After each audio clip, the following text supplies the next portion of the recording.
Task number 2, manual enumeration, which is part of the web enumeration module, which is a prerequisite for upload vulnerabilities module, which is part of the complete beginner path. God damn. Only that intro is taking me a lot of energy.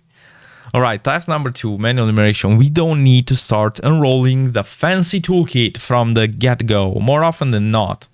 The results of using our own initiative over automated scans bear more results. For example, we may be able to find the golden ticket without making all of the noise. Let's outline some fundamental skills involving you and your browser.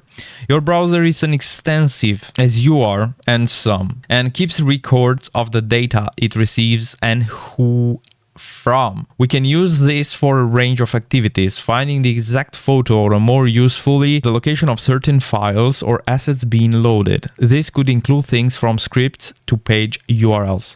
Using our browser's developer console.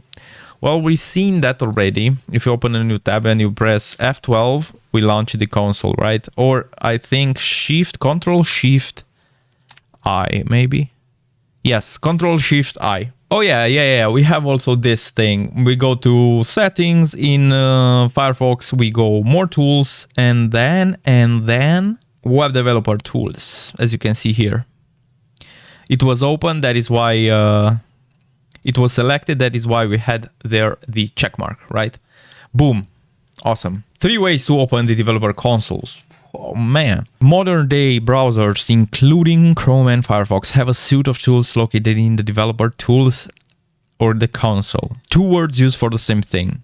We're going to discuss the Firefox, however, Chrome has a very similar suite. This suite includes a range of tools, including viewing page source, like source code, finding assets, and debugging and executing code such as JavaScript on the client side. Right? Using F2, so here they provide the F2 shortcut, which I think is the easiest. Inspecting tool, right?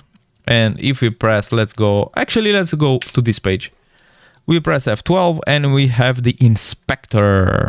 Exactly the same thing that we see in the snapshot from TryHackMe.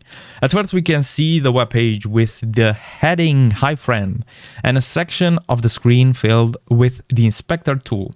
This allows us to view the HTML source code of the web page we have loaded in our browser.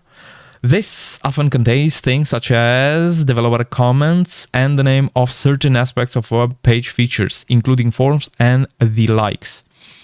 Developers often leave behind comments in the form of, basically this is how you leave a comment in HTML format. This is a comment which will write, are not rendered in the browser, yeah. As you can see here, an example in a doc type, right, comments. And here again, a comment, which is basically showing you that is not displayed when you render the page. Answer the questions below, I gotcha.